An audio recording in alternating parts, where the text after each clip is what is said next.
Hi folks, Canadian Prepper here, back with part 2 of our recent interview with Ron from Atlas Survival Shelters. Let's get into it, guys.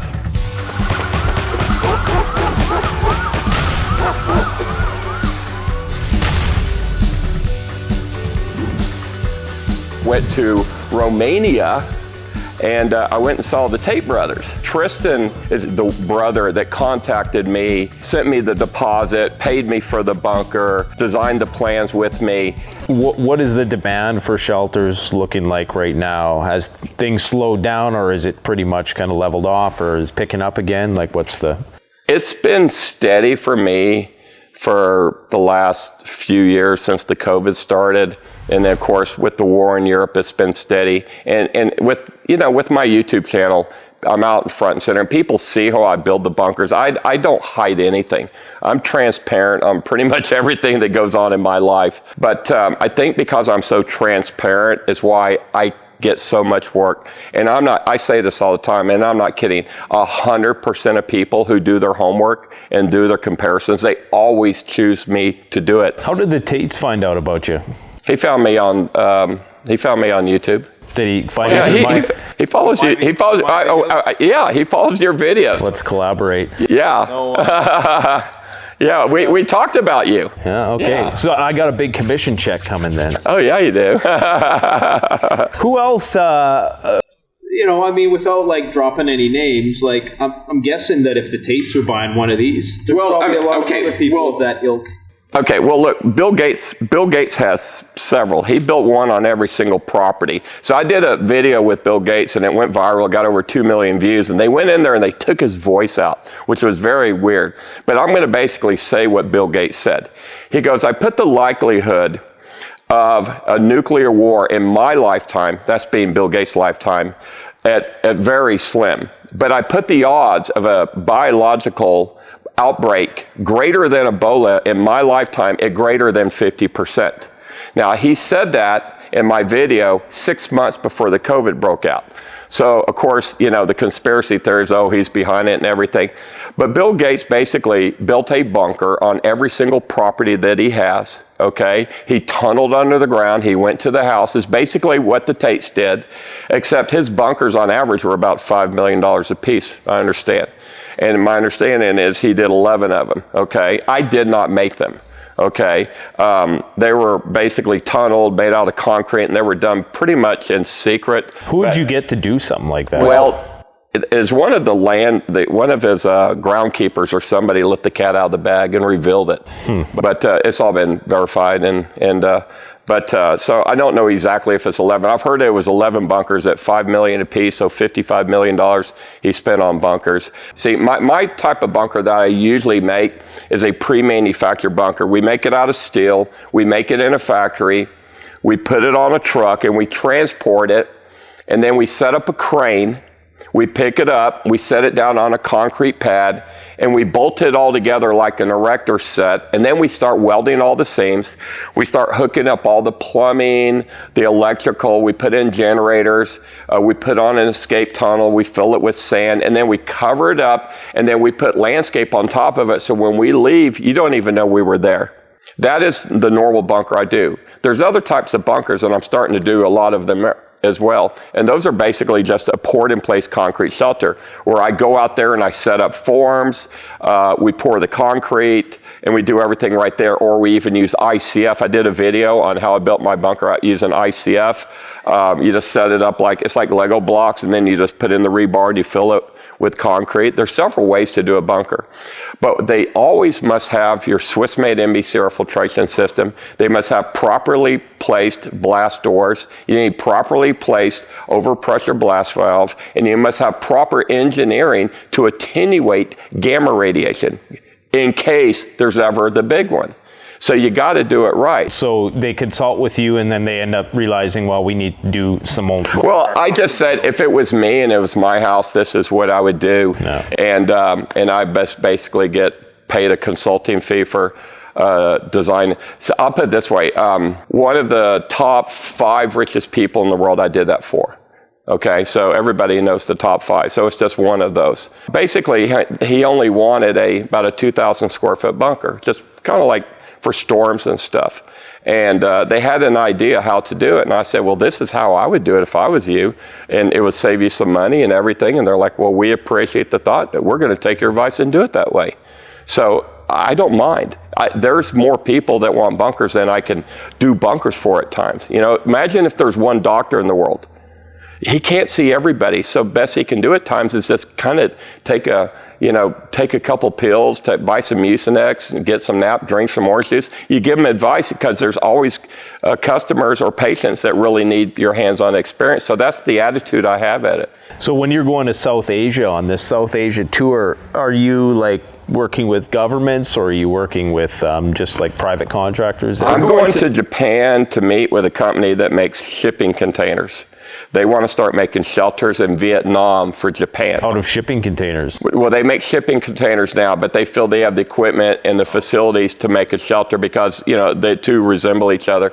But they want to make them in Vietnam for Japan because you don't make things in Japan. It's too expensive. Everything is like super high price in Japan. As far as Taiwan, I'm going there because they're preparing for an invasion from China, and there's people who want to do private shelters. I'm going to Thailand because I have a customer there that I'm about done with his bunker. I'm going to Singapore because I want to look at the shelters that they're doing in all the apartments and the high-rises there, because you go in any high-rise or any apartment building, and everyone lives in tall buildings, every single one of them, they have a little room. It's like a 5 foot by 7 or 8 foot walk-in tornado shelter room, and that's their fallout shelter. In the skyscraper? In the skyscraper. They put them on every floor, and all the people do is they use them for storage. But somebody passed a law that said you have to have that. And what's that for? Is that for if there's a fire? That's the thing. I want to go see what they're good for, because they may be nothing more than a closet. Okay? If you don't have the proper air system and the proper engineering, see, I don't even know who's making the air systems for them. That's the thing. I want to go over there and I want to see firsthand and report on Singapore fallout shelters, how they're made, who's making them, and what they're using. They may be the best in the world. They may be the worst in the world. They may not work. They may work. I don't know. Singapore is not particularly, like geopolitically, there's not too much, they're not close to any major conflicts, so that's strange that they would. That's what I'm saying. Who's Singapore afraid of? They're a very wealthy nation. Yeah. But I want to go see this firsthand for myself. I am a student of bomb shelters in history. You know, I believe what goes around comes around. You were asking me earlier about the Anderson shelter from World War II.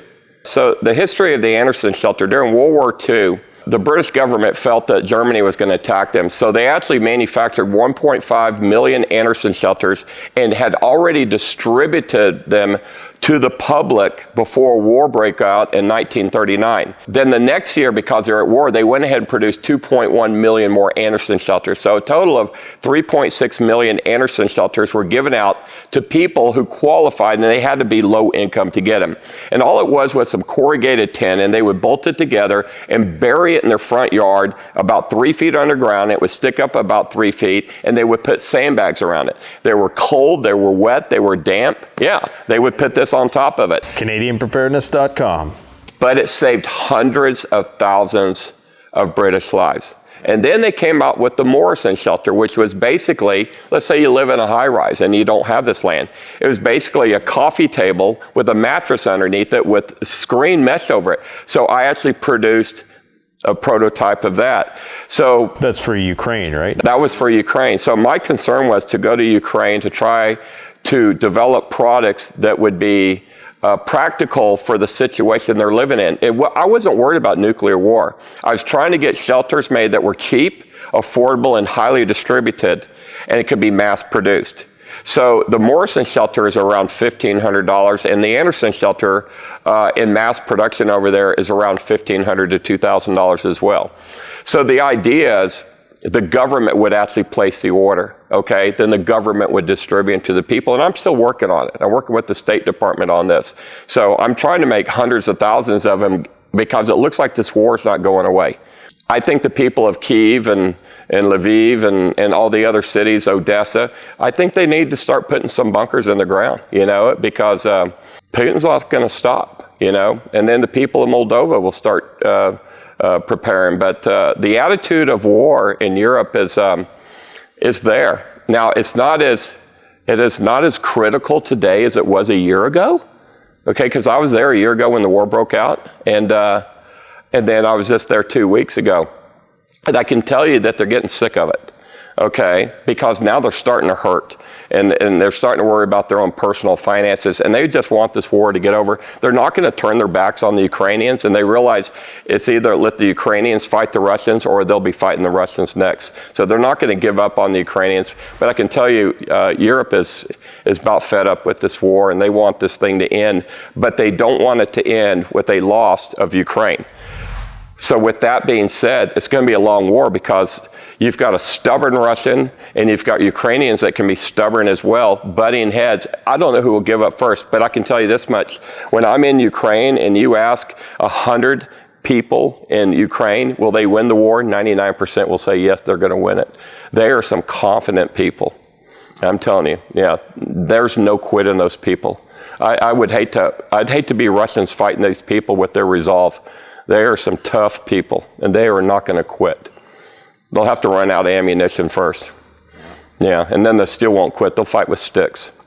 Yeah, I've heard it said that if a war goes on for over a year, like a war of this nature, it tends to go at least 10 years. I think the UN chief Antonio Guterres came out yesterday and he said that the prospect for peace is pretty much nil at this point. So yeah, I don't see it happening either. Yeah, so I would encourage people to consider this. Now, we are separated by an ocean, so I think there's 90% chance if you did use your bunker in the United States, it wouldn't be for a nuclear war situation, but you never know because accidents can happen. You get all these birds in the sky, you get all these nuclear systems on high alert, and then all it takes is one misread of the Russians think we launched something or we think they launched something, and then all of a sudden it's on, right? That's when everybody's going to panic and blow up your phone.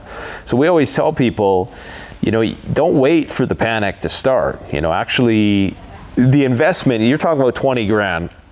That's a lot of money for some people. This is not for everybody, right?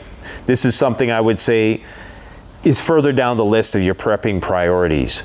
But if you're a person who has any money, 20 grand is not that much. Well, let me when it compared to like the cost of a house or something. Yeah, the 20 grand is our pre-order special. We're running on them. When they actually come out to market and I stop running this pre-order special, they'll be 25.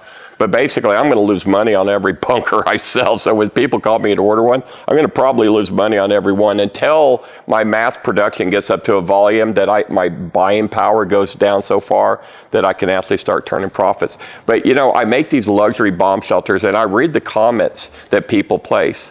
And a lot of them say, you only work for the rich people. You don't care about the common man. They don't understand. My company was started to help the common man. My first catalog showed shelters from like between $10,000 and $20,000. That class of customer wasn't coming forward to buy the bunkers. Who was coming forward but the rich man buying the bigger bunkers? He didn't want that small bunker. It's not that I don't care about the common man. It's just the common man wasn't buying my bunkers at that time when I started the business. Only the rich people were. So now I sell everything, using an analogy, I sell everything from the Kia to the Bugatti. Okay, I sell everything from a $20,000 shelter to a $20 million shelter. So I can make anything in between. But on average, realistically, a good shelter that's comfortable for a family of, let's say, 4 or 5 people. You could spend as little as $40,000, or you could spend as much as $150,000 and feel like you checked into a nice hotel room with a shower, a toilet, and a kitchen, and an entertainment center, and you're basically just riding out doomsday down in a hotel room. That's the case with a lot of technology. When the cell phone first came out, it was a rich person thing, and you almost need that adoption of rich people to kind of start things out and get the ball rolling so that you can get into that mass production and start producing it cheaper. And now the cell phones we have are way better and they're way cheaper than what the richest guy paid for in 1980. So, you kind of have to start there. And I always tell people, look, like, this is not the first thing you should run out and blow your money on. You should be investing in, food, water, security, other shelter means perhaps. And then once you have everything, you look into the bunker. Depending on where you are, it might be more practical if you live in Tornado Alley to get one of these, right? I mean, this might be it almost should be mandatory in some places, I would say. It should be, and I don't understand it. You know, the same thing with the flat screen TV. When those things came out, they were like $8,000. Now they're $499. Yeah, and that's thanks to all those wealthy people buying them at the start. Yeah. So you understand my philosophy that I won't be able to make money making these mass-produced shelters till enough people order them that I have more buying capital to get the prices down lower. So, you know, I want to help everybody on Earth. What's the most ubiquitous material on Earth? It's concrete. You go anywhere in the world, South Africa, we're in the middle of a jungle where there's no steel mills, but they can always make concrete. It's kind of like everything I've done up till now. I've been saying this a little bit. Everything has been for show. And it's like I'd like to make a shelter that could make a little dough, but I have to make them in such large quantities to make any money. But a lot of these big bunkers I make, I don't make a penny on it. People think, oh, you're so rich for making all these bunkers. You understand, I put more into the bunker than when I'm getting paid for them. Whether I make $1 or $1 million on making a bunker, I put the same integrity and the same quality in the bunker. I will not cut anything. You either do it right or you don't do it at all, okay? And I believe because I have this attitude and the fact that I've had success with my bunker designs and styles and how they work, and I show everybody how the engineering works, is why I've probably sold so many bunkers, you know. But what is the biggest bunker you've ever built? The biggest bunker I've ever built? Yeah. You know, I built mostly a lot of ask me this question next year, because the bunker I'm doing in Greece is 8,800 square feet. Cool. That's one individual, very wealthy individual. People who buy Ferraris and yachts buy bunkers.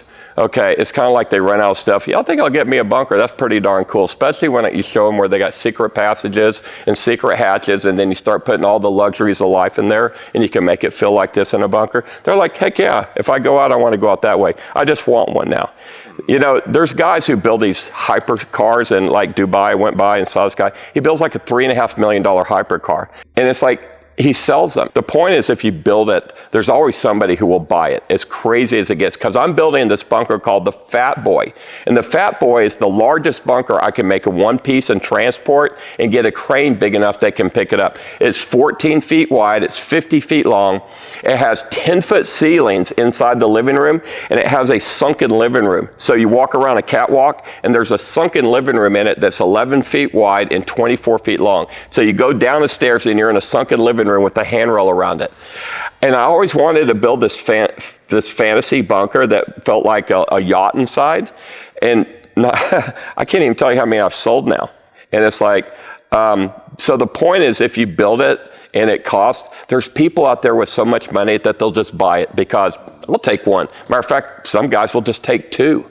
Well, like you're saying, you have all this money, and then you've bought the cars, you've bought the yachts, all the toys, and what else do you buy, right? Except you get a bunker. And then probably turns into I want to one-up the next guy's bunker by putting in, you know, something better. Read the comments on my YouTube channel. When I win the lottery, I'm buying one of your bunkers. I bet you could find 50 or 75 people in an hour that say, when I win the lottery, I'm buying one of your bunkers. So people, it seems like when they sell their business for $30, $40 million, they're like, what am I going to do? Okay, I'm going to build my house, I'm going to buy a ranch, and I'm going to put a bunker on it. And that's exactly what they do. And that's what keeps me so busy in Texas, is guys who sell out their business. They're 60 years old. They get their house that they want. They go out and buy 400 or 500 acres, 200 acres, whatever. They get the ranch they want, and then they put a bunker in it. I mean, some of these bunkers I do that I don't even get to show people are just absolutely glorious. But I try to show as many as I can, because that is what helps people say, I want one of those. No. Yeah. Well, I think you're doing I think you're doing the world a service. Hopefully we never have to use these. Is there anything else you want to talk about, or? Stay tuned. It looks like I'll be doing my own TV series here pretty soon. I went ahead and signed a development deal. Oh, yeah? I signed it. I went ahead and signed a development deal to do my own TV series. I have enough work. There's enough interest in my company. You know, they wanted me to do a TV series like 7-8 years ago, and all I made was round culvert shelters at that time. But now, It's like I do everything. I do round culvert, all steel. I do square. I do modular. I do concrete. I do domes. I do so many types of shelters that I have a menu of bunkers and enough to keep an audience entertained on a weekly TV you got show. your personality. Well, I think the bunkers are the stars in my situation, not me. I'm not a natural YouTuber like you. Okay? I wouldn't say that. No, I think you're doing a good job. Can you tell us the network it's going to be on? Or? Well, the same producer, he does the Duck Dynasty Treasure Hunt. He's doing the Kevin Costner show that's where he's in Wyoming or whatever. And he's also doing with Mike Rowe. So I got invited to do an episode of Dirty Jobs with Mike Rowe. So I'm signed on to do one episode. So that will, I've been keeping count. I think it's my 20th reality TV show that I'll be on. Wow. I think it's going to be a record. And then if I do my own and a network actually picks me up, that'll be 21. But I'm pretty sure I'll get picked up. And I'm telling you, doing a TV series, it's hard just to do an episode for 2, 3, 4 days. When you start doing a TV series, man, it is hard. I am not looking forward to this. But I told them, if you don't do it now, I'm not going to do it because I'm not getting any younger. And it's hard to make TV shows, but I'll have to do 2 bunkers per episode for TV. But I don't know what network it'll end. It's what's called a development deal. Basically, you sign, they're going to create it, and they're going to go to the network. But he's pretty sure he can get Fox to pick it up. But he might take it to Discovery or History. We don't know. We'll find out. I'll let everybody know as soon as I get it, and they'll. But the thing is, they're going to allow me to keep my YouTube channel. I was like, I'm not giving up my YouTube channel, you know. Well, definitely not. Yeah. So, but I won't be able to film those episodes for TV on my YouTube channel, so I may not have too much content left. So you're going to replace Tucker Carlson on Fox News then? Fox News. No. You're desperate now. No, I'm not going to replace anybody anywhere. I'm my own person. I just worry about who's going to replace me one day because somebody has to keep doing it right, and that's what I'm all about. Make the bunker right or don't make it at all. Make it to last because somebody's life is going to depend on it, and you better take it serious because there's too many people that think you can just throw a shipping container in the ground and call it a bomb shelter. All they're going to do, they're going to become 10 coffins, you know it? So I want to make sure my bunkers work is why I keep going back to Switzerland because that is ground zero for engineering and technology. There's the Spitz Laboratories there, which does all the testing for the air systems and designs for the engineers. So because there's not a course 101 bomb shelter making in America in our colleges here, I have to go and train myself there. So that's why I keep going back and sitting down with all the different engineers and picking their brains. Yeah. And you're the American sensei of the. So you got to find a protege. You got to take some resumes for an apprentice. Well, I've been working. I finally, for the first time, hired me a salesman. Up until now, people don't know this, but I answered 100% of my phone calls up until now. Yeah, when you called Atlas, I answered the phone, but finally I turned the phones over to an assistant and I'm not making the sales as much or answering the phone like I used to. But up until recently, I'll look at it this way, when you call the doctor's office, you really want to talk to the doctor. You don't really want to talk to the nurse. So the doctor might as well just answer the phone if he can. So that's my philosophy, you know it. But it's tough. I mean, you know, even I can't imagine how busy you are, but you know, I used to answer phones, answer emails, do all this stuff for Canadian Preparedness. But guys, it's being a full-time YouTuber. I mean, and then doing what you're doing. No, you are a full-time YouTuber. You put out a video every day. It's tough. I'm telling you, YouTube is a tough job. I spend probably 6 to 8 hours a day just on YouTube editing with my editors for my videos. It's tough. So what you're doing and to make quality videos like you do, that's tough. And you do it almost 7 days a week, 6 days a week? Yeah, I do. We do about 2 or 3 high production videos. That's the work of the communist camera crew here. But the actual, daily dose of doom and gloom, that's yours truly. That's all me. Yeah, you just do your selfie. Well, you're a natural. Anyway. Well, maybe one day I'll be as good as you. You got to introduce me to those Kardashians. They can give me some tips. Oh boy, you know what? Bringing up the Kardashians, I caught hell for doing an episode with them. You know what? I never was a big fan of the Kardashians, but I will just say this. They were nice to me. and it never got just people, right? They were just people, and Kim and Chloe were very nice to me. We laughed, we cracked up. It never got political, except I was wearing a MAGA hat and Obama shirt because I thought it would be funny. Okay, so I thought it'd be funny because I didn't know which way they went, so I'm gonna cater to both sides. So I had to order an Obama shirt. So I wouldn't have one. So I ordered an Obama shirt and I had a MAGA hat. So I put them both on. So I'm sitting there getting ready to do the interview with them. They said, you got to take the MAGA hat off. And I'm like, what? So they go, yeah, Kanye West is running for president. And oh, crud. So I had to take the hat off and I put on a different hat. And I'm stuck with those Obama shirt. And of course, I am very much the conservative Trump supporter, as most people know. So people saw that Obama shirt. And man, I caught hell. It's like, what are you doing wearing an Obama shirt? You're a lefty. You're a shill, Illuminati. Yeah. So I just want to set it straight that was to be funny, backfired. Don't hate me, and I will. I won't do that one again. It's all good. Well, hey guys, go and check out Ron's YouTube channel. He's been putting out a lot of videos lately, and you've been putting out some. You got one that kind of hit recently. It was a big boy shelter, wasn't it? That was So the Big Boy Shelter is one of my most popular luxury bomb shelters. It costs $300,000, and when you see the video and you look at the bunker on the inside, you see why. It's actually, I've been reading the comments, people like, wow, after seeing this bunker, that's actually a really good price, because you could spend more than that on an RV, and there's not as much space and as much steel and as much time in that. So like I said, I'm not making a lot of money making these luxury bunkers. I make them for show, for YouTube. Okay, that's why I need to start making some money on some of the bunkers I do. But they have master bedrooms, they've got kitchens, bathrooms. This one here in particular has a gun room, and it's got this long, big staircase coming down, a long mud room. It's got a generator room with 2 generators in it. It's basically the fantasy bunker that anybody would dream to have that could afford it. But you gotta literally be a millionaire to have a bunker like this. Okay, so the guys who buy those, they have big pockets. So it's a big boy bunker for big boy pockets. But I sell a bunch of them because there is a lot of wealthy people even out if there. you can't afford it, it's cool to watch the process. And, you know, it's something to maybe aspire towards someday. You know, you might not be able to afford one today. Keep grinding away, and someday. That's why people say, when I hit the lottery, I'm getting a big boy. There you go. All right, guys, you go check out Ron's channel. You won't be disappointed. Subscribe. Always putting out new stuff. Travels all around the world. Always, every time you come, you got something new to talk about. I kind of vicariously live through you at this point because I'm stuck here. So. You get off your butt and get out of this studio. I think I do, yeah. All right. We need to go hunting again. Yes, one of these days. All right, well, thanks for coming out, man. Right, it's great to see you again. Yeah. Thanks, everybody, for watching. Right. Thanks for watching. Canadian Prepper out.